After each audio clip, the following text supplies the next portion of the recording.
I never imagined that on my 68th birthday I would sleep in an abandoned garage, wrapped in the smell of motor oil and decades of dust. Yet here I was, standing in the dark, feeling for an unfamiliar bronze key fob. My vision blurred with tears, while my son's words kept echoing. "You're just a useless old woman, Mom. What would you even do with a real inheritance?" Dad knew that. My hand shook as I finally slid the key into a lock stained dark by sea air. The ancient door groaned in protest when I pushed it open. My flashlight cut a hard line through the darkness that had lived here for years, and then I saw it. I froze. Breath held. The beam lit what waited inside. This couldn't be happening. This couldn't be what Henry meant when he left me. Just a garage in the will. Let me back up. You need to know how I ended up here, homeless on my birthday, clutching a suitcase with what was left of a 42-year marriage. The day started with me standing beside my son in our attorney's office in downtown Miami. Nolan in a perfectly tailored suit. Me in the black dress I had worn to Henry's funeral 3 weeks earlier. Arthur Adler, our family attorney for decades, looked oddly uneasy as he prepared to read Henry's will. "Before I begin," he said, adjusting his glasses, "I want to assure you that everything here is legally binding and exactly as Mr. Whitaker instructed." Looking back, I should have recognized that for the warning it was. The reading passed in a blur, but certain lines landed with brutal clarity. "To my son, Nolan Whitaker, I leave our Brickell, Miami penthouse and my primary investment portfolio." And then, almost as an afterthought, "To my beloved wife, Helen Whitaker, I leave the property located at 5100 Harborline Road, Unit C, Port Ybor, Tampa, the garage and all its contents." A garage. After 42 years of marriage, my husband left me a garage. Nolan's face shifted from solemn grief to barely contained triumph. I remember his hand on my shoulder, squeezing a little too hard as he leaned down to whisper, "Don't worry, Mom. I'll make sure you're taken care of." I was too stunned to answer, too confused to ask why Henry would do this. Where was I supposed to live? What was I supposed to do? The answer came that evening, sharp and cruel, when Nolan drove me back to what I still thought of as my home. The Brickell penthouse overlooking the bay where Henry and I had lived for the last 15 years. I had barely stepped through the door when Nolan set my suitcase down in the entry. "I think it's best if you find somewhere else to stay, Mom." I stared at him, not understanding. "What do you mean?" "The penthouse is mine now. It's in the will." His voice had that practiced, transactional tone he used in business. "I'm having some colleagues over tomorrow to discuss turning Dad's study into a home office, and I need to start making changes." "But where am I supposed to go?" The question came out small, bewildered. Nolan shrugged, dismissive. "You could stay with Aunt Beatrice for a while. Or there's always that garage Dad left you." His laugh had a sharp, cruel edge I had never heard before. "Why he left you that dump is beyond me. What are you going to do with it? Open a mechanic's shop at your age?" Something inside me shifted. A foundation cracking. "Nolan, this is my home. Your father and I—" "It isn't your home anymore." He cut me off, his voice hard. "It's mine. Dad made that clear." I reached for the back of a chair to steady myself. "I need time to find a place. You don't expect me to leave tonight." That's when he said it. The words that echoed for hours as I drove aimlessly through the city and ended up on a street in an industrial district, staring at a dilapidated garage with a padlock on the door. "You're just a useless old woman, Mom. What would you even do with a real inheritance? Dad knew that." The cruelty was so sudden, so far from the son I thought I'd raised, that I couldn't respond. I simply took my suitcase, my purse, and the key Arthur Adler had handed me after the reading, and walked out. So there I stood, in the open doorway of a forgotten garage in Port Ybor. My flashlight swept inside and revealed something so unexpected I couldn't process it. Not junk, not abandoned tools like I'd assumed. The space held 3 cars, each under a custom-fitted cover, arranged with meticulous precision. but it was the gleam at the front of the garage that stopped my heart for a beat. The unmistakable long nose of a classic Jaguar. Silver blue metal catching the beam like a lighthouse in the dark. What was this? And why had Henry kept it from me all these years? I stepped forward, drawn by confusion and curiosity, unaware that I was about to learn how deep my husband's final gift truly ran. My fingers trembled as I pulled the fitted cover from the Jaguar. The soft fabric slid away and revealed a 1963 Jaguar E-Type Series 1 in opalescent silver blue, the very shape Henry used to admire in the vintage magazines he collected. The car gleamed in my flashlight as if it had just rolled off the line, not slept for years in this hidden place. "Henry," I whispered into the stillness, "what on earth were you doing?" My husband had never mentioned collecting cars. In 42 years, not a hint of this passion, this investment, this secret life. I didn't even know what to call it. I moved to the next car, my heart thudding as I eased down the cover. A 1959 Porsche 356A sunroof coupe emerged, those lines unmistakable even to an amateur like me. The aquamarine blue paint was flawless. The third cover hid American muscle, a 1969 Ford Mustang Boss 429. The small placard on the stand beside it named the color, Raven Black, deep as midnight. The glossy black Henry always called the color of silence. Elegant, commanding. Each car came with a teal leather portfolio, provenance documents, maintenance logs, purchase agreements. I'm no expert, but even I knew these weren't just pretty old cars. These were museum-grade treasures, prices I couldn't begin to guess. "There has to be an explanation," I murmured, my voice too loud in the still garage. That's when I saw the envelope taped to the wall by a light switch, my name on the front, written in Henry's unmistakable hand, on stationery with our small family crest in the corner. With fingers that wouldn't stop shaking, I pulled it down and found the switch. Modern LED track lights flooded the space with sudden brightness. This was no ordinary garage. The room had been professionally finished with HVAC climate control, a sea blue epoxy floor, security sensors, and dedicated storage along the walls. A leather bench. A small office nook with a bathroom, a mini fridge, and a closet. This wasn't an abandoned building. It was a carefully designed sanctuary for classic cars, disguised by salt and stains on the outside. I sank onto the leather bench, the envelope heavy in my hands. After a beat, I broke the seal and drew out several pages of Henry's distinctive stationery. "My dearest Helen, if you're reading this, then I'm gone, and you've discovered what I came to think of as my final gift to you. First, I need to apologize for the shock and confusion you must be feeling.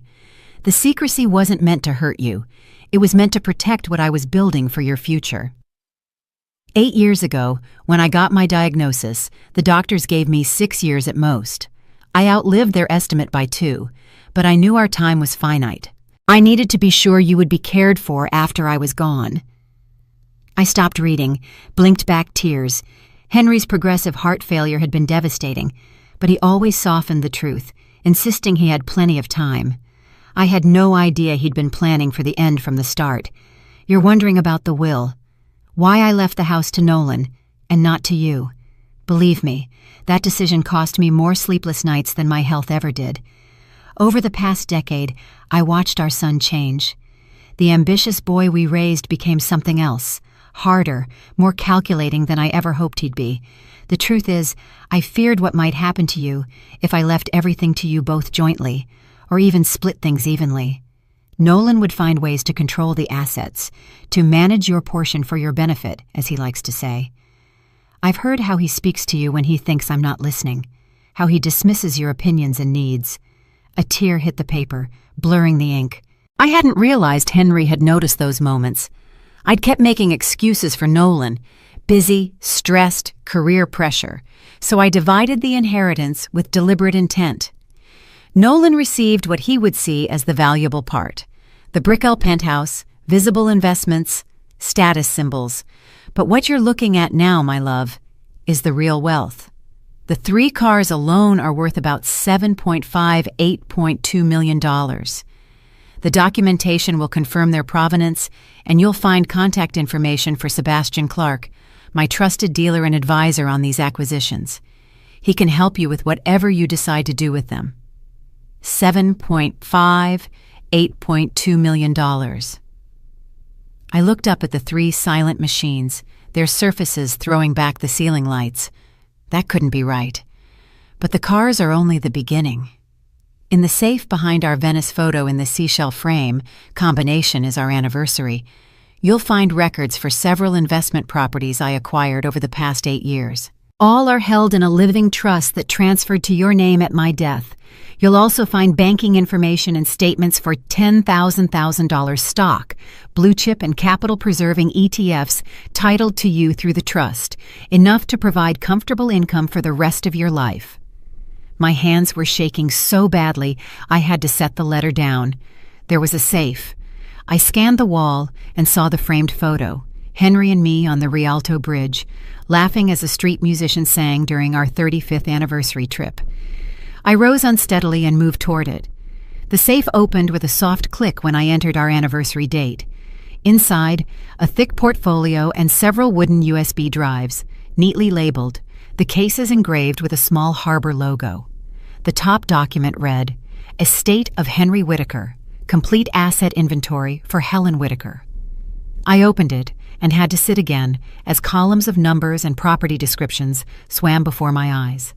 Rental apartments in St. Petersburg, Florida. Commercial space in Jacksonville. A small vineyard in the Texas Hill Country. $10,000 stock. Bonds. Private equity positions. The total at the bottom made my ears ring. With numb fingers, I returned to Henry's letter. I know this is overwhelming, and I'm sorry for keeping all of this from you. At first, it was just a project to channel my anxiety about the future. But as the portfolio grew, I realized revealing it too soon could put it at risk if Nolan discovered the scope of these holdings. You're probably wondering why I didn't protect you through more conventional means. The truth is, I wanted to give Nolan a chance to reveal who he really is. Faced with an inheritance and responsibility for you, maybe he would rise to become the man we raised. If he proved himself worthy, if he ensured your comfort and safety, then perhaps you might choose to share some of this with him. But if he revealed a different nature, then this legacy is your shield against that reality. Your independence, your freedom. I had to stop again, a sob breaking loose. Henry had known. He had predicted exactly what would happen. He had foreseen how Nolan would react to gaining control of the penthouse. I've always believed character shows itself most clearly at moments of inheritance, both in what we receive and what we believe we deserve. Nolan is receiving a test as much as an inheritance, and you, my love, are receiving the means to live the rest of your life exactly as you choose, beholden to no one. All my love, now and always, Henry. I pressed the letter to my chest, tears flowing freely. After 42 years of marriage, I thought I knew everything about my husband. Instead, I was only now discovering the depth of his love and foresight. Sitting among millions of dollars in automotive art, I couldn't miss the irony. Hours earlier, my son had thrown me out of what I thought was my home, calling me a useless old woman, convinced he'd received the valuable inheritance. He had been wrong about everything. I spent that first night on a leather sofa I found in a small adjoining office within the garage complex. It wasn't until morning that I truly saw how thoroughly Henry had prepared. The office held a compact bathroom with a shower, a mini fridge stocked with water and basics, and even a small closet with several outfits in my size, tags still on. My practical husband had anticipated I might need a temporary refuge here. Daylight revealed details I'd missed in last night's shock. This wasn't a neglected industrial space. It was a meticulously renovated facility with modern security, climate control, and lighting designed to showcase the cars. The weathered exterior was camouflage, salt and rust hiding treasure. After a simple breakfast of granola bars and bottled water, I called the number Henry had left for Sebastian Clark. Despite the early hour, he answered on the second ring. "Mrs. Whitaker," he said, the British lilt unmistakable. "I've been expecting your call. First, my condolences. Henry was not only a client, but a friend. "Thank you, Mr. Clark," I managed, my voice still rough from crying. "I'm overwhelmed. I only discovered the garage and what's in it last night." "Yes, Henry mentioned you wouldn't know until after his passing. I'm happy to answer any questions and help however I can. Would you like me to come to the garage?" 2 hours later, a distinguished man in his 60s arrived in a modest sedan, parking carefully beside my old Toyota. Sebastian Clark looked exactly like his voice sounded: silver hair, a tweed jacket with elbow patches, a slim leather portfolio in hand. "Mrs. Whitaker," he said, extending his hand. "A pleasure to meet you, though I wish it were under better circumstances." We settled in the office area with coffee from the thermos he'd brought, and Sebastian began to outline what Henry had built. "Your husband began acquiring these cars about 6 years ago," he explained, opening his portfolio. "He was extraordinarily methodical. Each purchase was carefully researched for authenticity, provenance, and investment potential." "But why cars?" I asked, still struggling to connect this passion with the man I thought I knew completely. Henry never showed any particular interest in automobiles beyond our daily drivers. Sebastian smiled gently. He explained it to me once. Cars were tangible, beautiful assets that bring joy simply by existing. Unlike stocks or bonds, they can be appreciated on multiple levels: art, engineering, history, and finance. He wanted to leave you something you could see and touch, not just numbers on a statement. My throat tightened at this window into Henry's thinking, so like him, practical, yet deeply thoughtful. The collection is currently worth about $7.5 or $8.2 million, as Henry noted in his letter, Sebastian continued. And it's been appreciating steadily. These particular models are considered blue chip in the collector world. "And what am I supposed to do with them?" I asked, gesturing toward the 3 gleaming shapes. "Whatever you wish, Mrs. Whitaker. You could sell them individually or as a set. You could hold them as investments. You could even drive them, though that would affect value somewhat." He paused, studying me. "There's no rush." Henry prepaid 4 years of secure storage and maintenance, insurance, detailing, trickle charging, scheduled run-ups. After Sebastian left, promising to return whenever I needed him, I sat in the quiet garage, considering my situation. Less than 24 hours earlier, I'd believed myself essentially homeless, cast out by my son and mysteriously disinherited by my husband. Now I was discovering I was a wealthy woman with options I had never imagined, but I had nowhere to live except this peculiar garage with its hidden comforts. I spent the day going through the portfolio from the safe, gradually grasping the extent of Henry's quiet financial maneuvering. Beyond the cars, he'd assembled an impressive collection of income-producing properties and investments, all carefully structured in a living trust to transfer to me seamlessly at his death. One document caught me: the deed to a modest but lovely beach house in Siesta Key, Sarasota, a coastal town we'd visited over the years and always loved. According to the paperwork, Henry bought it 4 years ago, fully furnished, move-in ready. I had a home, a real one, not just this garage, however valuable its contents. As evening fell, my phone lit with Nolan's number.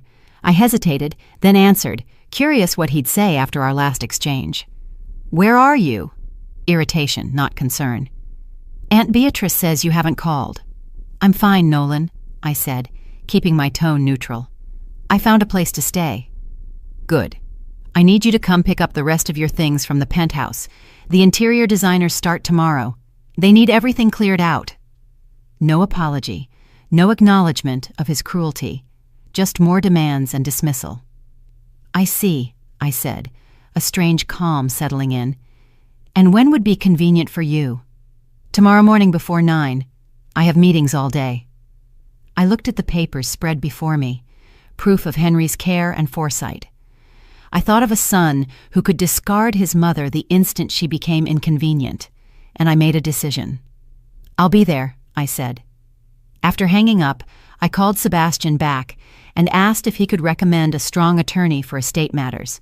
By nightfall, I had appointments set for the following afternoon with Veronica Ames, an estate attorney in Sarasota, and Luis Romero, a financial advisor. I spent my second night in the garage office more comfortably than the first, my mind no longer reeling, but methodically planning next steps. I thought of Henry, picturing him carefully orchestrating this intricate protection for me, keeping it secret to shield it from Nolan's interference. "You knew him better than I did," I whispered to Henry's memory as I drifted toward sleep. Our own son. The realization was painful, but clarifying. Henry's unusual will wasn't a rejection of me. It was an act of profound love and foresight. He had sacrificed sharing his secret project in his final years to ensure I would be truly independent after he was gone. Tomorrow I would face Nolan again, collect whatever personal treasures remained in what had been our home, and then begin my new life, the one Henry had crafted for me from the shadows. As I fell asleep, I wondered what would cross Nolan's face if he knew what sat inside the worthless garage he mocked. But that revelation, if it ever came, would be on my terms and my timeline.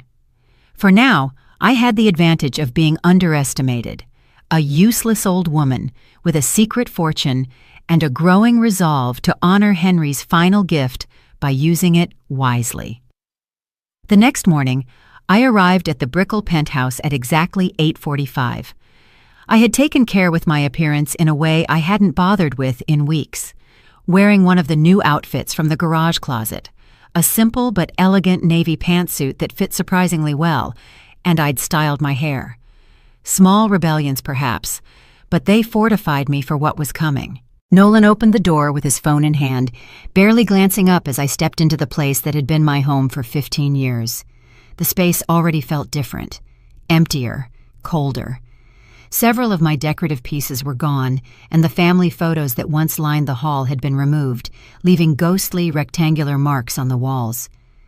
"Finally," he said, tucking his phone away. "I boxed up most of your personal things.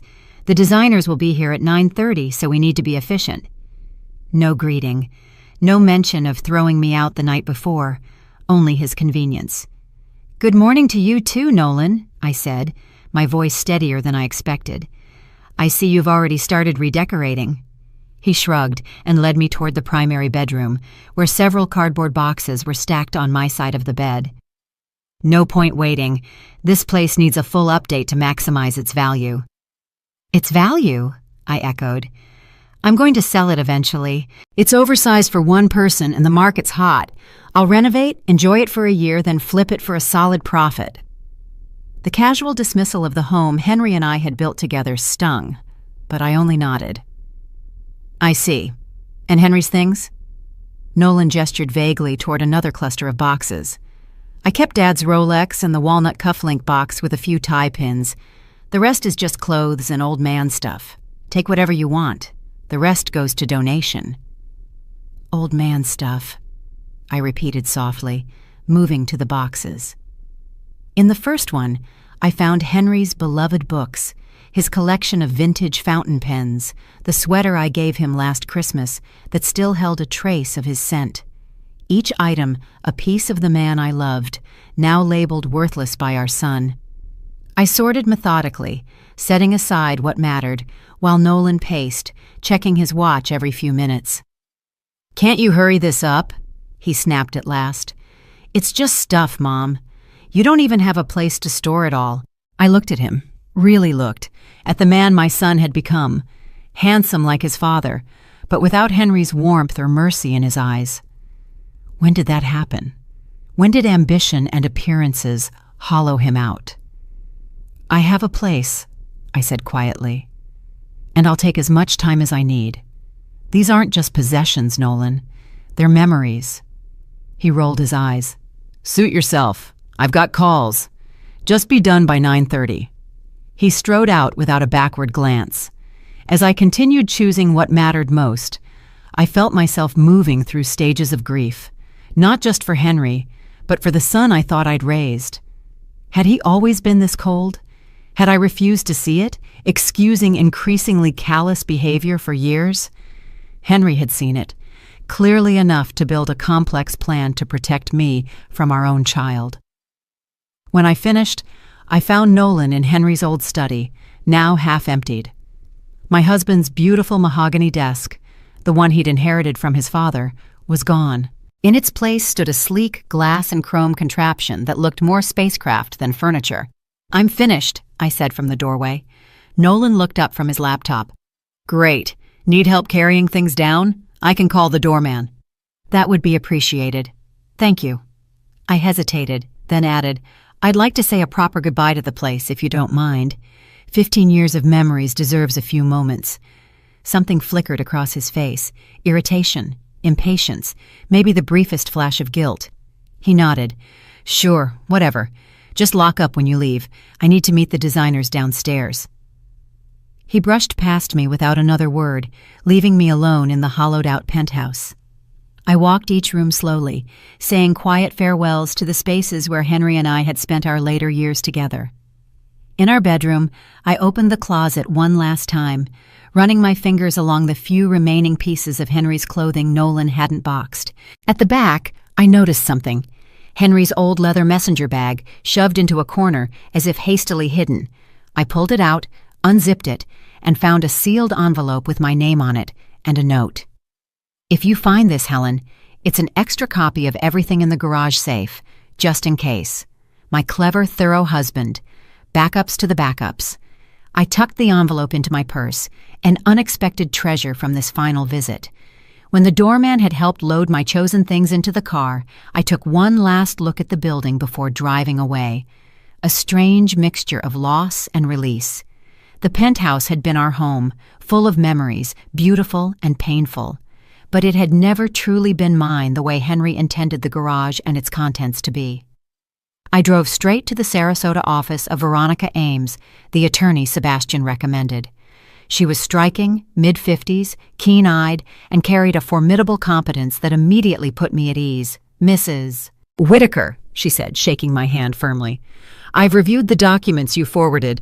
Your husband created quite an extraordinary estate plan." "Yes," I said, settling into the chair across from her. "I'm still trying to take it all in. From what I can see, everything is in impeccable order. Solid living trust, clean transfers. He clearly worked with excellent counsel." She leaned forward slightly. "What I'd like to understand is what you hope to achieve now." I considered. "I need to secure my future, find a permanent place to live, understand my financial position completely." I paused. "And I need to determine how to handle my relationship with my son going forward." Veronica nodded. "Given what you've shared, that last piece may be the most complicated. Have you decided whether to tell him the extent of your inheritance?" "Not yet," I admitted. "Part of me wants him to go on believing I have nothing but a worthless garage. Let him live with the consequences of his actions and attitude. But I'm not sure that's right." "There's no rush," she assured me. "For now, let's focus on getting you settled and secure. I suggest you visit the Siesta Key Beach House as soon as possible. If it fits, you can transition there immediately." By the end of our 2-hour meeting, I had a clear action plan. Visit the beach house in Siesta Key, meet with the financial team that had managed Henry's quiet investments, and take my time deciding about the cars and other assets. As I left Veronica's office, my phone buzzed with a text from Nolan. Nolan's text lit my screen. "Designers love the space. Full gut and remodel. Dropped your old photo albums at Aunt Beatrice's since you didn't take them." No ask if I wanted those family photos. No concern about where I was or how I was managing. Just another casual discard of memories he'd decided were worthless. I didn't reply. Instead, I booked a hotel in Sarasota for the night. It was time to see the Siesta Key Beach House Henry had prepared for me, the inheritance he'd intended all along. Leaving downtown Sarasota on the Tamiami Trail, then over the Ringling Causeway toward Siesta Key, I felt a weight lift off my shoulders. For the first time since Henry's death, I wasn't just reacting to loss and shock. I was moving, on purpose, towards something new. Whatever waited in Siesta Key, whatever decisions about Nolan and the legacy Henry had quietly built, I would face them on my terms. The useless old woman my son had dismissed was finding her strength again, mile by mile. Bay breezes flattened the water in late light. Bridge spans cast long shadows across rows of white sails. As I turned onto the island, the coastal road opened to sudden slivers of the Gulf of Mexico, the low sun laying gold on palm fronds, as if nature itself were welcoming me to this chapter. GPS guided me past the island's small downtown, beach cottages and pretty storefronts, then into a quiet, tree-lined neighborhood. When the device announced I'd arrived, I pulled up in front of a modest, light-clad beach house tucked behind old sea grape. It wasn't large or showy, but it radiated charm and privacy. A natural wood gate opened to a crushed shell path that curved through a carefully tended garden. With the bronze key fob from the packet, I unlocked a Dutch door and stepped inside. The interior stopped me. Every detail seemed chosen just for me. Built-in shelves wrapped a coral stone fireplace, with comfortable seating in the colors and lines I've always loved. Natural light poured through multi-pane windows, falling across pale wood floors, layered with hand-woven rugs in subtle patterns. I moved through the rooms in quiet wonder. The kitchen was updated yet traditional, with a small breakfast nook overlooking the garden. A patio open towards the trees, a slit of ocean visible between neighboring lots. Above a simple writing desk hung a painting I recognized instantly, a watercolor of Venice, set in a shell frame, the place where Henry proposed, as if he'd commissioned it from my memory. The tears came then, not the desperate sobs of recent weeks, but a gentler release. Henry had shaped this space for me with such care, attending to the small things that would bring comfort and joy. Even in death, he was caring for me in ways I was only beginning to understand. I sank into a window seat upholstered in my favorite sea blue and watched the last light filter through the leaves. For the first time since the will reading, I felt truly at home. A soft knock pulled me back. When I opened the door, an elegant woman in her 70s stood on the step, a covered dish in her hands. "Hello?" she said warmly. "You must be Helen. I'm Miriam Cole, your neighbor 2 doors down. Henry asked me to keep an eye out for when you arrived." I blinked. "You knew Henry?" She nodded, offering the dish. "He stopped by a few times over the years, getting the house ready. I'm one of the few who knew. He made me promise not to reach out until you came. I brought a little key lime pie. First night, you probably don't want to fuss with cooking." I took the dish, unexpectedly moved by this continuation of Henry's care. "Thank you. Please, come in." Over tea in the kitchen, I set the white enamel kettle to boil and poured into sea-colored ceramic cups while Miriam filled in the gaps. "Henry was meticulous about getting everything right," she said. "He brought photos of your city place, trying to capture your taste and blend it with the spirit of this island, Siesta Key." "I had no idea," I admitted. "He kept it completely secret." Miriam nodded, thoughtful. "He said it was for your protection." He didn't elaborate. "He did say that when you finally came, you might need a friend, someone who knows what it is to rebuild after loss." "You've lost someone too?" "My husband, 8 years ago." She smiled gently. "It gets different, if not easier. Good neighbors help." When Miriam left, promising to introduce me around when I felt ready, I appreciated Henry's thoroughness even more. He hadn't only left financial security and a roof. He'd considered my emotional and social needs, too. That night, I slept in the cozy bedroom, lulled by the distant hush of waves and the soft tick of a grandfather clock in the hall, a sound from my childhood home. For the first time since Henry died, my sleep was deep and untroubled. In the morning, I walked the house in daylight. In the desk, I found a neat folder: local doctors, service providers, community resources, even a library card already paid for in my name. I also discovered a handwritten note tucked under the desk blotter, dated just 3 months before Henry passed. "My dearest Helen, if you're reading this, you've found your way to Siesta Key and to the home I hope brings you peace and joy. I wish more than anything I could share this next chapter with you, watching the sunset from the patio, walking the beach in the morning fog. I know this transition isn't easy. You're facing enormous changes, some by choice and some beyond your control. But I've always admired your resilience, even when you doubted it yourself. This house is yours to use however you wish, as a permanent home, a retreat, or even to sell if it doesn't suit you. My only hope is that it offers you a fresh start, free from obligations or expectations that don't serve your happiness. I love you, always, Henry. I pressed the note to my chest, feeling loss and a deep, steady love at the same time. Even now, Henry was giving me permission to chart my own course, making choices based on my needs, not on obligation to his memory. Over the next 3 days, I settled into a gentle rhythm of discovery. Morning walks along Siesta's beach, getting to know the island's shops and cafes, meeting a few neighbors Miriam introduced. Each evening, I returned to the beach house, which felt more and more like mine, not just a place Henry had prepared. On the 4th day, as I sipped my morning coffee in the garden, my phone lit with a familiar number. Nolan. I hesitated before answering, aware of how our last exchange had landed on me. "Hi, Nolan," I said, keeping my tone neutral. "Where are you?" That familiar impatience. "Aunt Beatrice says you're not with her, and you're not picking up at Dorothy's either." I took a slow sip before replying. "I'm taking some time for myself, Nolan. I found a place to stay." "What is that supposed to mean? Where? You can't just disappear like this." "I'm not discussing where I am right now," I said, surprised by my own firmness. "Was there something specific you needed?" A pause. Then his business negotiation voice. "Actually, yes. I've been going through Dad's papers more carefully, and I found references to additional investments that weren't covered at the will reading. I think there may be accounts or properties we don't know about." My heart picked up, but my voice stayed even. "Oh? What kind of references?" "Nothing concrete. Notes about meetings with financial advisors I don't recognize.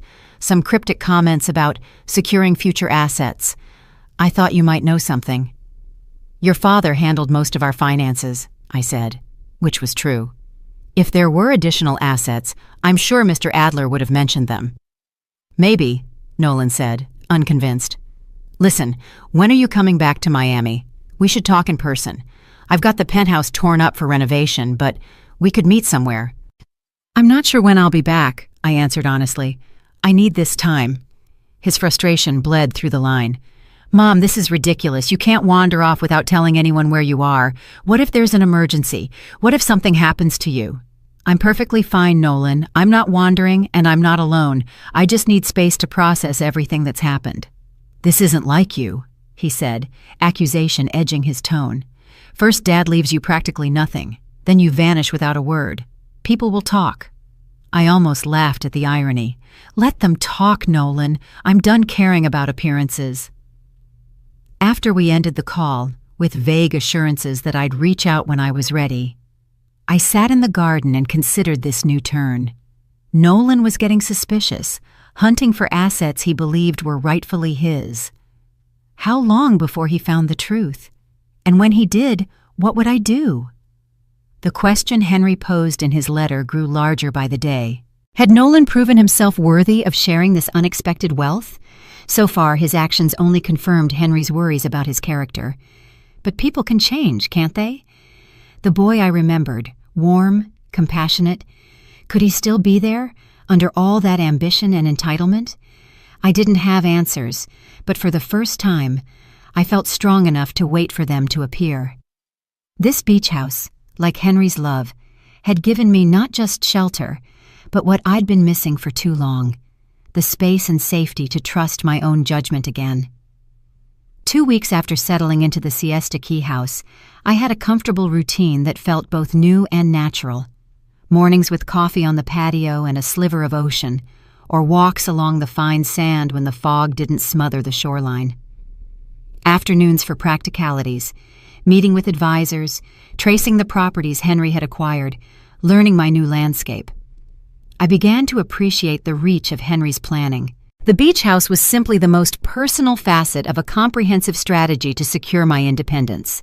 The income properties threw off steady monthly cash flow, while the investment portfolio was conservatively managed, long-term stability over flashy leaps. "Your husband was unusually thorough," said Luis Romero, the financial advisor who had worked with Henry quietly. "Most clients focus on accumulation. Henry also built systems so you wouldn't have to manage day to day unless you wanted to." I was in Luis's office in Sarasota's financial district, reviewing quarterly statements for the living trusts Henry had established. He knew I don't have his head for complex financial detail, I admitted. Luis smiled. He mentioned that. But he also said you have excellent judgment about people and an intuitive sense of value he respected enormously. This glimpse of how Henry spoke about me caught me off guard. Even while keeping his plans secret, he kept faith in my abilities. "There is one matter we should discuss," Luis went on, his tone shifting. "We've received inquiries from a Nolan Whitaker claiming to be reviewing his late father's financial affairs."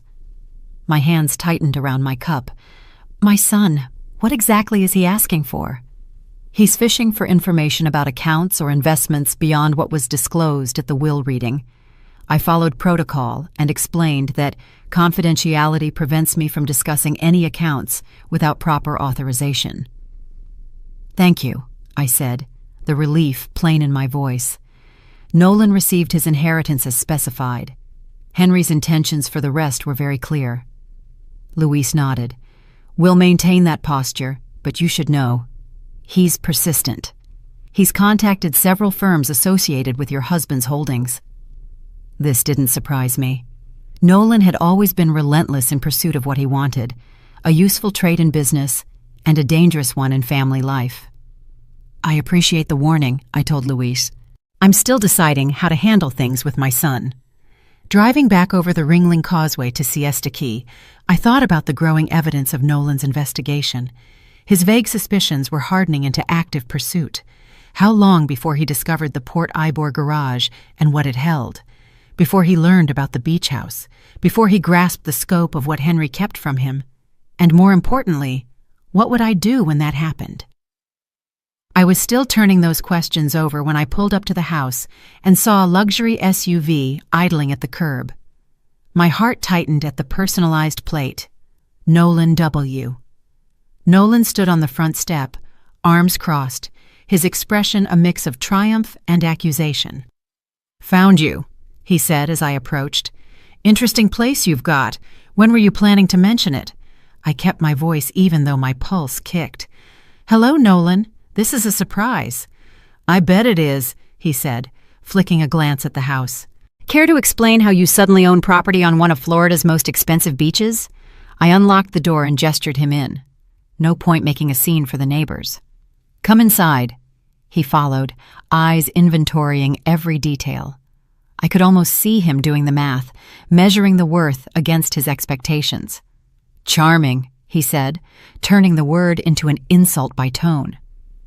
"So this is why you've been dodging calls, hiding out in a secret vacation home." "I'm not hiding, Nolan. I'm processing enormous changes and deciding how to move forward." I set my purse down and faced him. "How did you find this place?" He smiled without warmth. "I'm not incompetent, Mom. When you vanished, I hired a private investigator to locate you, a basic welfare check on an elderly parent showing signs of confusion after her husband's death. The calculated framing, painting me as possibly addled to justify intrusion, landed like a punch. "I see. And the investigator tracked me here after some effort." "Yes, the ownership records made good reading. Apparently Henry bought this 4 years ago but kept it off the usual accounts." Nolan's eyes narrowed. "Makes me wonder what else he hid." I moved to the kitchen and put the white enamel kettle on, buying time with a small ritual. "Your father had his reasons for arranging the will the way he did. This beach house was meant to be a surprise." "A surprise," he repeated, flat. "Like that junk garage in Port Ybor, another surprise." My hand stilled on the kettle handle. He knew about the garage. The question was, how much? "The garage is part of his estate," I said carefully. "Right, the mysterious garage no one could explain." His voice hardened. "I went there yesterday. The door was locked, but those salt-crusted windows, when the light hit just right, you could see inside." I kept my face neutral, though my chest clenched. And I saw enough to know there are vintage cars in there, from what little I could make out." His jaw set. "Cars worth a lot more than the Brickell penthouse Dad left me." He pushed on. The penthouse comes with fees and maintenance I can barely cover since most of the liquidity is tied up in living trusts I can't touch. So, he'd found a piece of the truth, but not the whole. He'd seen the cars, likely not their full value. He didn't know about the rest. Your father made his choices, Nolan.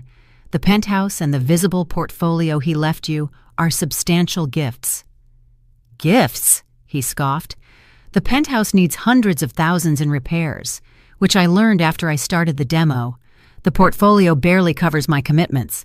Meanwhile, you're living in Siesta Key and apparently own a collection of classic cars worth who knows how much. I poured boiling water into the pot, laying out the sea glass cups. The familiar ritual steadied me. What exactly do you want from me, Nolan? The truth would be a start, he said. Did you know about these hidden assets all along? Were you and Dad coordinating to manipulate the inheritance? No, I said firmly, meeting his eyes. I knew nothing about the beach house or the garage until after Henry died. I was as surprised as you are. That stopped him for a beat. Then why keep it from me for weeks?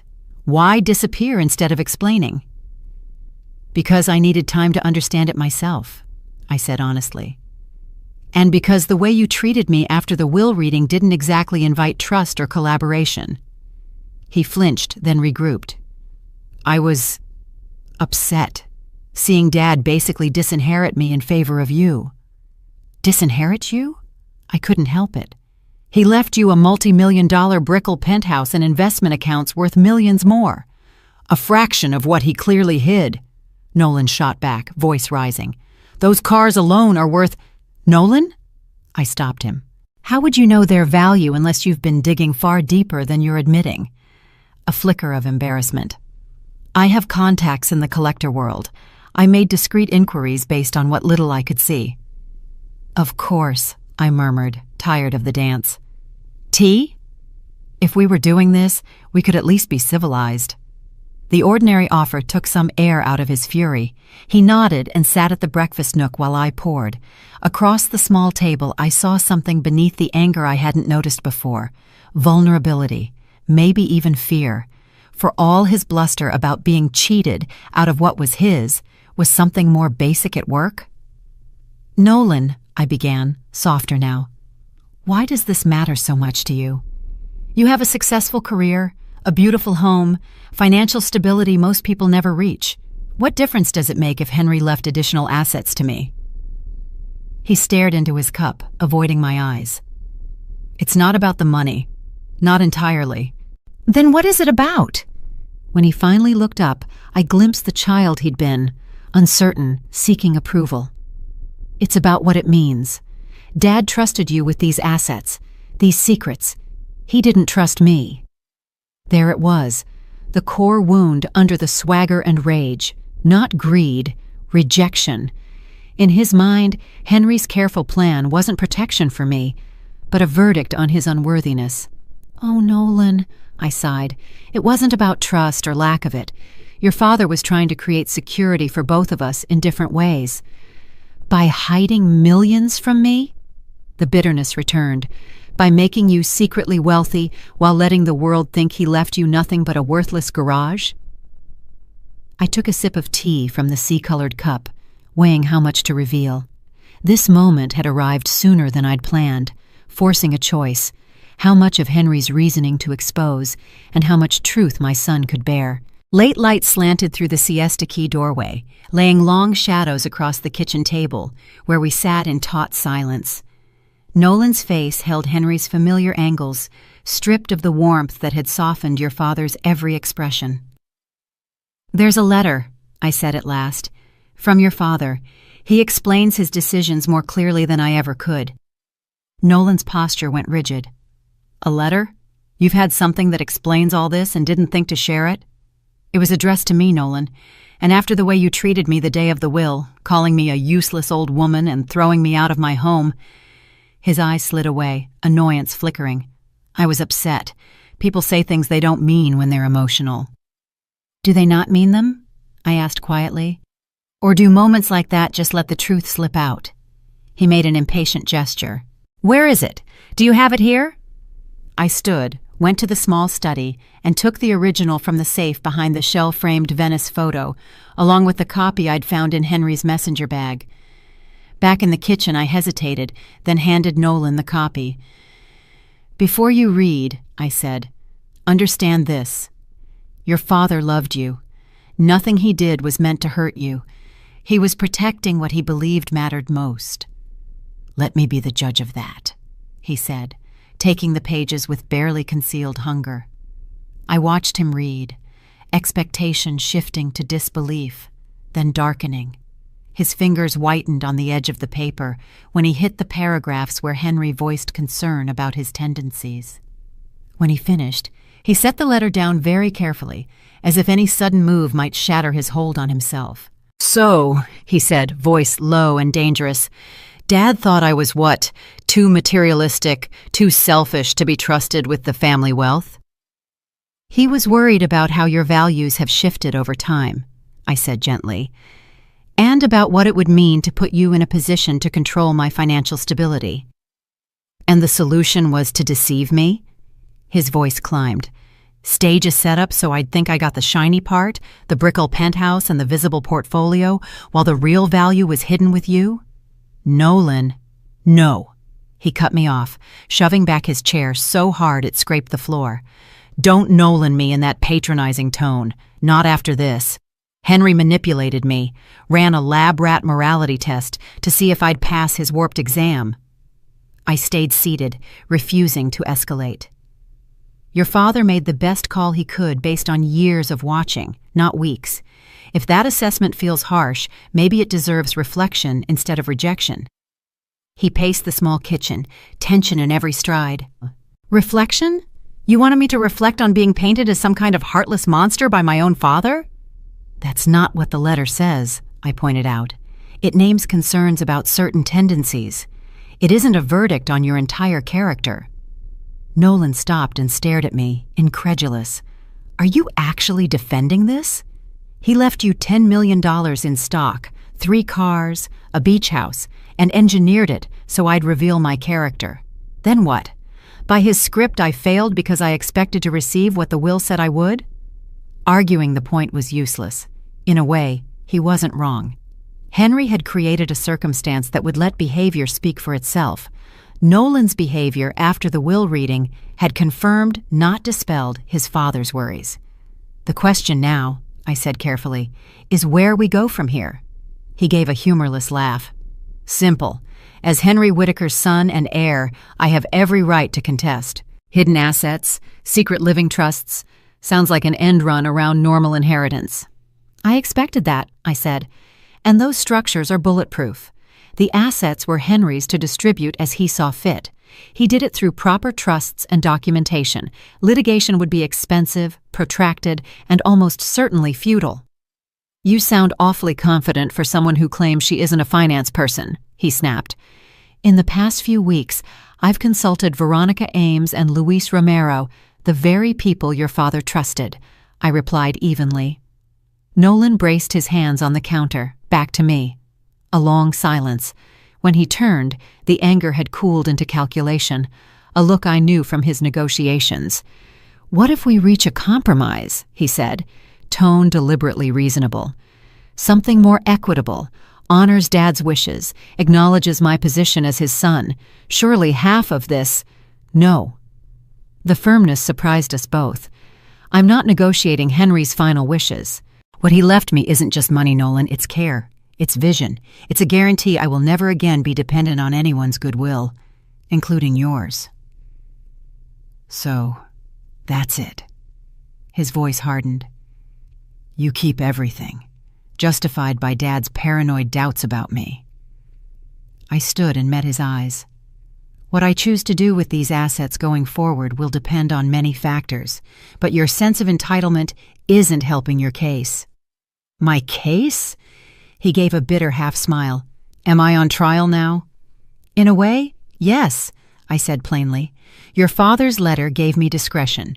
Share if you demonstrate certain qualities. How you've treated me since the day he died will weigh on that decision." The verdict landed like a blow. Nolan looked at me as if I were a stranger.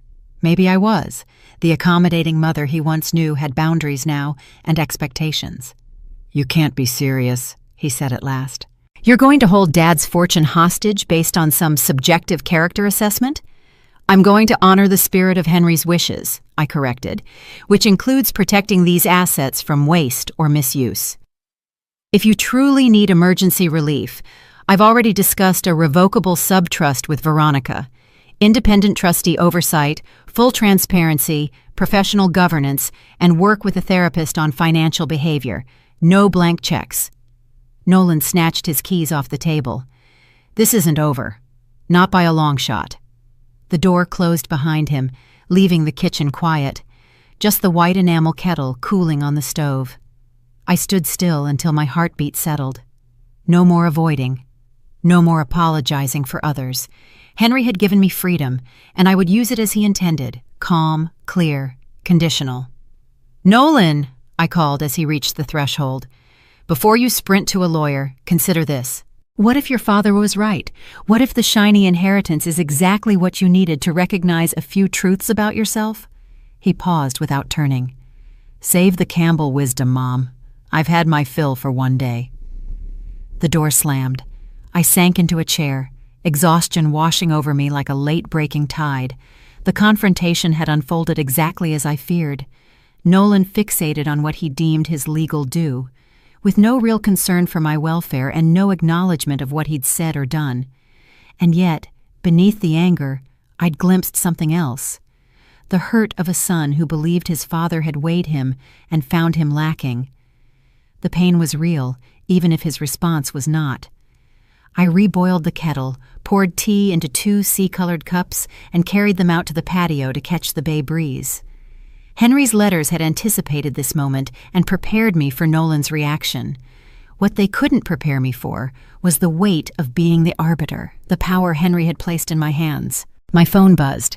A text from Miriam Cole. "Saw your son leave in a hurry. You okay? I'm baking lasagna. Come over tonight?" The simple kindness pricked tears to my eyes. "I'd love that, Miriam. It's been a hard afternoon." As the sun tilted toward the Gulf of Mexico, I looked ahead.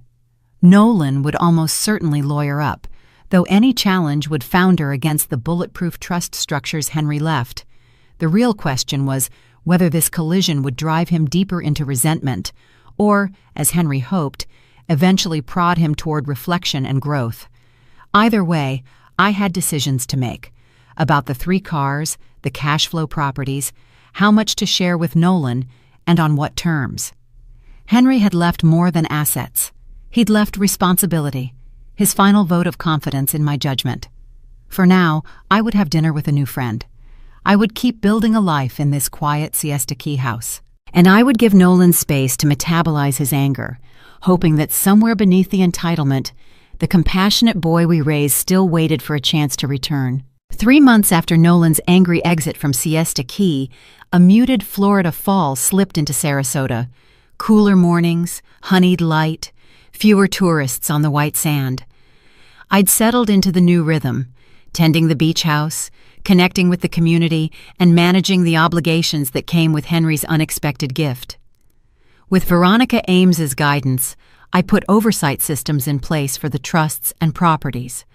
Sebastian Clark and his team visited Port Ybor monthly, checking HVAC, keeping the trickle chargers on, and turning over the 1963 Jaguar E-Type so the engine wouldn't sleep.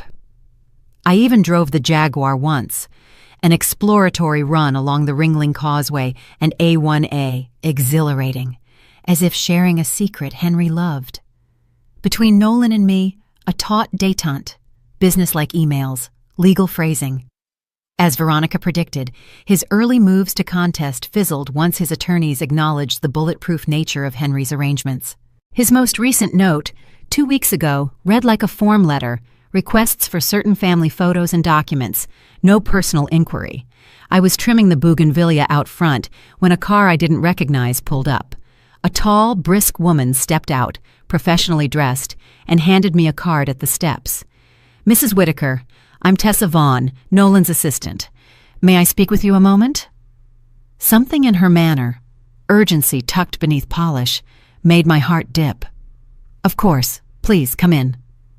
In the living room, Tessa perched on the edge of the sofa, declining tea. "Mrs. Whitaker, Nolan has encountered some significant setbacks," she said. "He asked me to speak to you directly. He was concerned you might not take his call." "What kind of setbacks?" I asked, though part of me already knew. "Financial, primarily." She opened a slim portfolio. "The Brickell penthouse renovation costs have nearly doubled the estimates. Structural issues surfaced that required substantial additional funds." I nodded, not surprised. Years ago, Henry had warned about the building's aging infrastructure. His proposals for preventative maintenance had been waved off as unnecessary. Simultaneously, Tessa continued, Nolan's principal investment ran into trouble. He committed significant capital to a development that hit regulatory obstacles. The details are complex, but essentially he's facing substantial losses with limited liquidity. "I see." I kept my expression neutral. I'd half expected this. Nolan always preferred big leaps over steady gains. "And how does this concern me?" Tessa shifted, uncomfortable. "Bluntly, Nolan needs financial assistance. He's aware you have resources sufficient to help him avoid bankruptcy and losing the penthouse." So there it was, the request I'd anticipated since our confrontation 3 months ago. No apology, no attempt at reconciliation. A financial appeal delivered by proxy to avoid the humiliation of asking directly. "Has Nolan considered selling the Brickell penthouse?" I asked. "Even mid-renovation, it might cover the debts." "He has," Tessa admitted.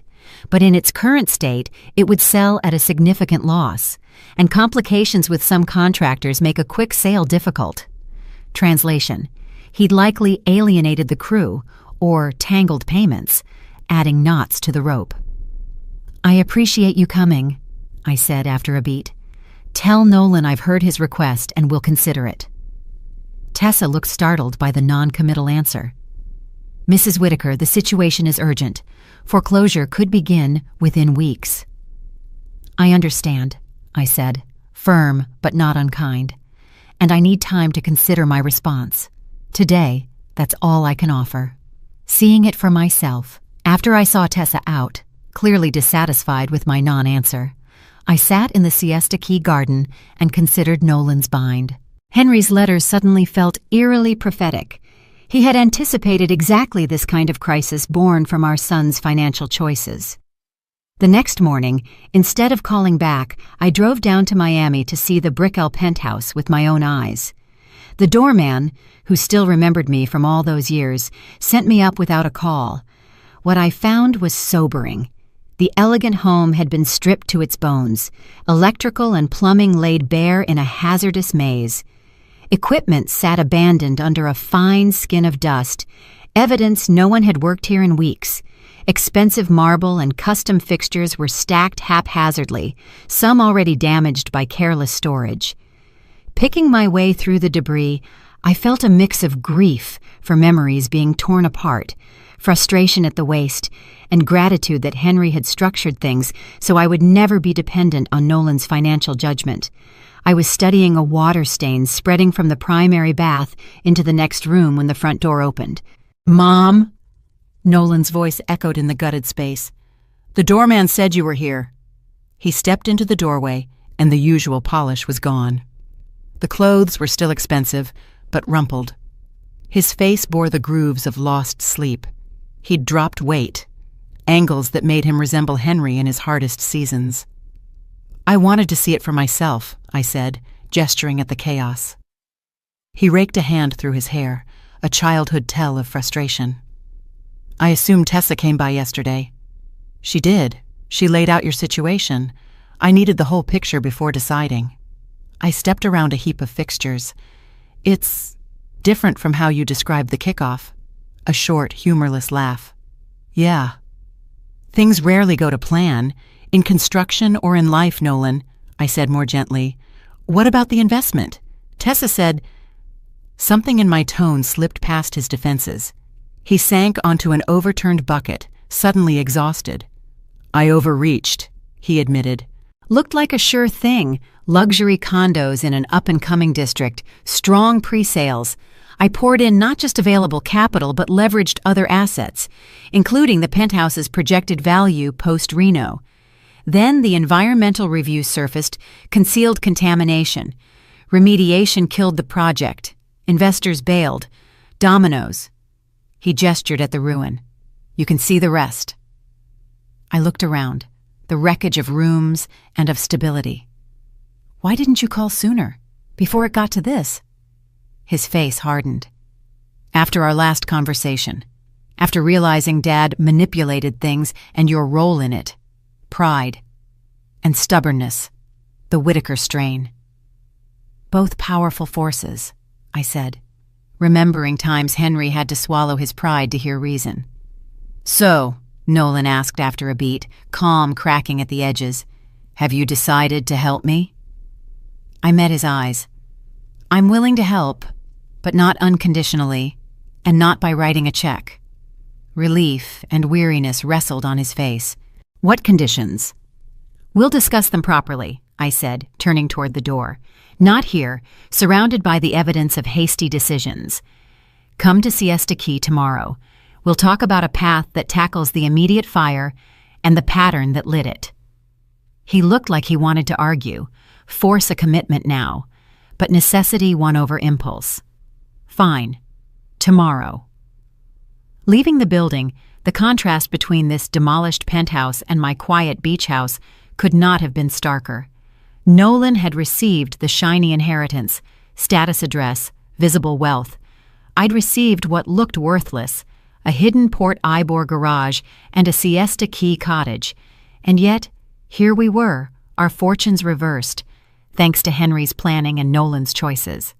Tomorrow would bring hard decisions. Tonight, I would go home, the home Henry prepared, and consider how best to honor both his worries and his hopes for our son. Terms on the table. Nolan arrived at 11 on the dot the next morning, carefully put together, a deliberate performance of control he no longer possessed. I'd spent the morning preparing, mindset and setting both, cushions on the patio, a light lunch, the white enamel pitcher sweating with iced tea, the sea glass cups waiting.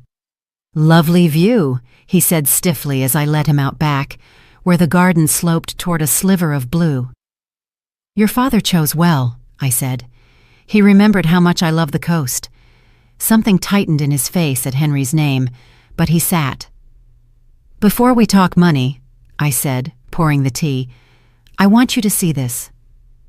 I handed him a teal leather portfolio with a gold seal, commissioned 3 years ago, Henry's request for capital forecasts and systems maintenance assessments on the Brickell building.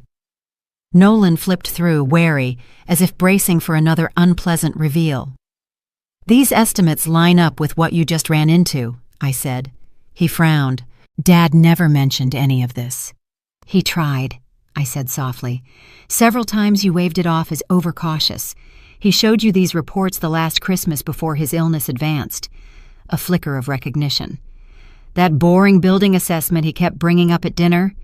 The same. He wasn't just cautious. He was preparing you for exactly this moment. Nolan set the portfolio aside, jaw tightening. If you brought me here just to say I told you so on Dad's behalf.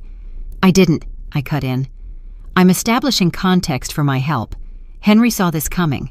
Not just the building issues, but the pattern that put you here. What pattern exactly? He braced himself, confusion beneath the stance. Prioritizing appearance over substance, I said plainly. Chasing impressive gains over durable growth, treating prudence as pessimism. Those same traits led you to throw your mother out rather than consider her needs alongside your plans. He flinched. I shouldn't have done that. No, I agreed. You shouldn't have. Silence settled. Siesta Key's distant surf and a gull's call the only sound. Nolan fidgeted, unused to this kind of directness from me. For years, I'd been the smoother, the buffer, the one who absorbed his dismissals. So what are you proposing? He said at last. What are your conditions? First, 100% transparency, I said. I need to see everything. Accounts, debts, contracts, commitments. No off-book payables. Nothing conveniently omitted. He nodded, stiff. Fine. What else? Professional governance from here on, I continued. You've shown your judgment is colored by impulsivity and overconfidence. Any funds I provide will be structured through a revocable subtrust with an independent trustee. His expression darkened. So I'm on an allowance, like a child. Like someone who made serious mistakes and needs guardrails to rebuild, I corrected. It isn't punitive, Nolan. It protects the assets, and it protects you. And you'll control that trust? The bitterness crept back. No, independent trustee with clear fiduciary duty. I don't want to run your life. I want to be sure help leads to sustainable improvement, not a temporary bailout. He went quiet, torn between needing help and hating the loss of autonomy. What about the Brickell penthouse? It's still legally mine. The practical move is a managed sale, I said, watching him. Even mid-Reno, if we complete the minimum correctly and follow process, the price could be roughly 35–40% better than a distressed sale. Sell? The word genuinely rocked him. But it's our family home, where Dad and you... It's a physical space, Nolan, I said gently. One you were eager to gut just months ago. The memories don't live in the walls. He shot to his feet, pacing the stone patio. You don't understand. Selling is admitting total failure. Everyone will know. And there it was again. The core driver, image over substance. Everyone already knows, I said quietly. Work stopped months ago. Contractors have filed liens. The finance community talks. He stopped, shoulders sagging. I've wrecked everything, haven't I? The naked vulnerability in his voice caught me off guard. For the first time since Henry died, I saw my son beneath the armor, confused, anxious, forced to face the consequences of years spent polishing the shell and ignoring the core. Not everything, I said softly, but you've created a big problem, and it will take big changes to solve. He sank back down, drained. So what exactly are you offering? A structured path, I said. I'll fund a revocable subtrust to address urgent debts and halt foreclosure. We'll bring in a professional team to either complete a minimal, compliant finish for sale or close out the project properly, based on a fresh financial assessment. In return, he looked up. In return, I said steady, you agree to financial oversight for a defined period. You work with a counselor-therapist on financial behavior so we address the pattern, and...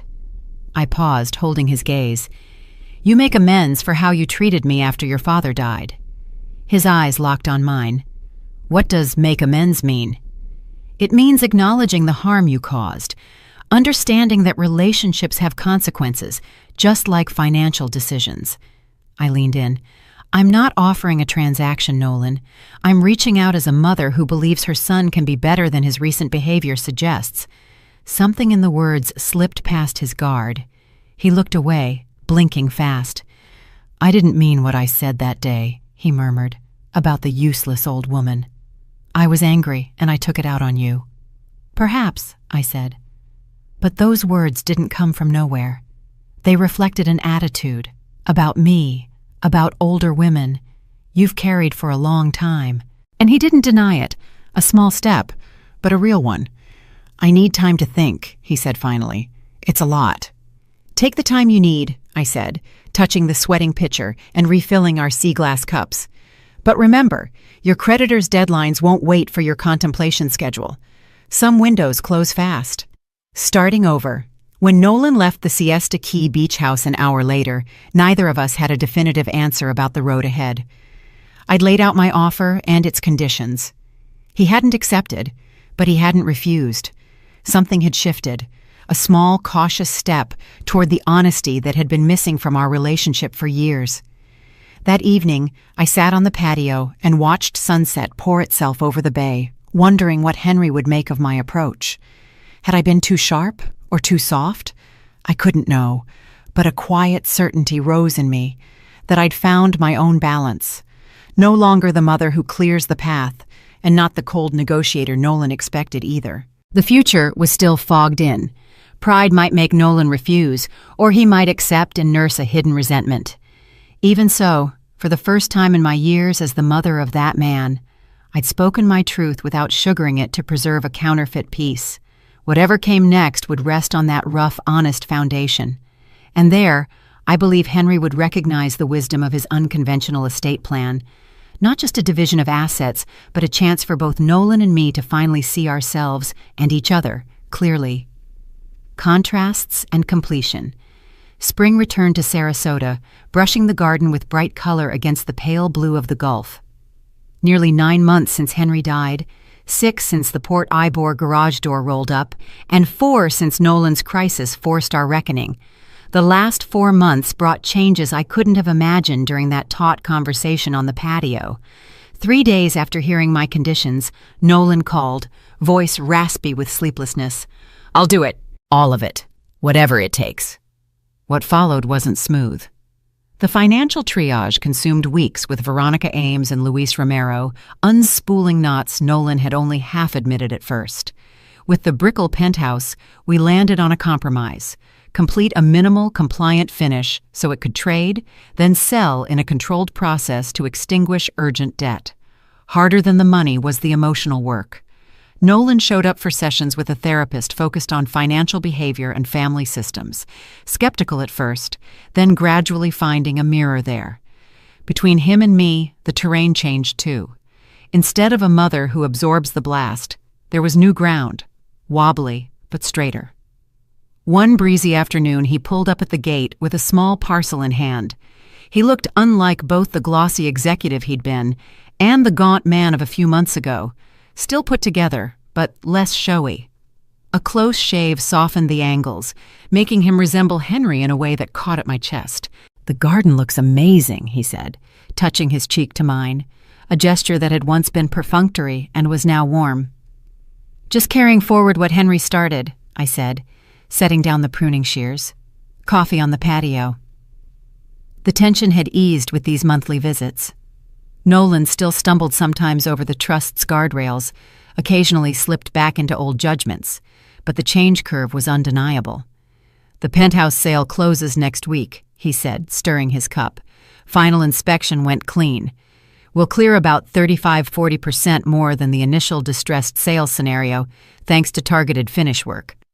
"Excellent," I said. "That gives the subtrust more room for the next steps." He set the cup down and met my eyes.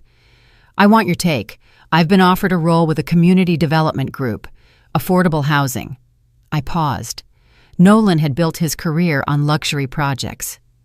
"It's a big pay cut," he went on, "but the trust structure covers the basics. And, it feels meaningful, using what I know for more than margins." I saw a true light in his face as he talked about design, planning, and place. "Sounds like you found something that engages more than deal sense," I said. Henry would smile. Nolan smiled, contrite and warm. "After all those years chasing high-end, I'm headed to affordable." He handed me the parcel.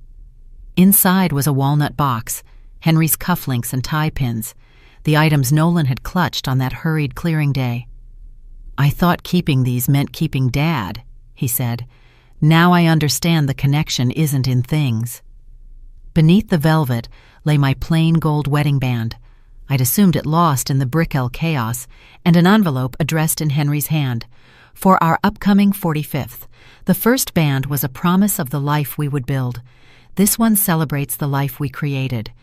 Tucked inside was a Sarasota jeweler's receipt, an anniversary band ordered just weeks before Henry's final hospitalization. "The jeweler still had the order," Nolan said, producing the small velvet box. Inside, a simple sapphire and diamond band, exactly my taste. Noon light broke into prisms across the stones. "Oh, Henry," I whispered, sliding it beside my wedding ring. The plain gold of beginnings and the jeweled circle of completion nested like two halves of one story. Nolan let the moment be. When I looked up, there was a softness in his eyes, respect, untainted by impatience or calculation. "Thank you," I said. "This is more than words." We talked another hour, His new work, my sea garden project, updates from Veronica and Luis. At the gate, he paused. "I've been meaning to ask, those cars in the garage, what did you decide?" I smiled, thinking of my latest call with Sebastian Clark. "I'm keeping the 1963 Jaguar E-Type. An occasional run along A1A does a soul good. The 1959 Porsche 356A and the 1969 Mustang Boss 429 will be sold. Proceeds split. A fund supporting financial education for older adults and a sub-trust for your future children, if there are any." "My children," Nolan repeated, thoughtful. "Your father was a quiet optimist," I said. "Beneath all his planning was a belief that people can grow when given the right opportunities." As he drove away, I thought about this strange year. Henry's plan, $10 million in stock, 3 cars, a beach house, had looked lopsided at first, yet achieved what he'd hoped: security and independence for me, and a catalyst for Nolan to confront the patterns hollowing out his life. Not every wound is healed, not every lesson perfect, but this new chapter stands on respect and truth, not obligatory roles. That evening I turned the key of the Jaguar and let the E-Type purr down Tamiami Trail onto A1A across the Ringling Causeway. The Gulf burned gold under a falling sun. On my hand, the wedding band and the anniversary ring glinted together, beginning holding completion. "You were right," I told Henry's memory, letting the sea wind take it. The worthless garage had opened more than a steel door. It opened a life, clearer about love, legacy, and the courage to begin again, at any age and from any wreckage.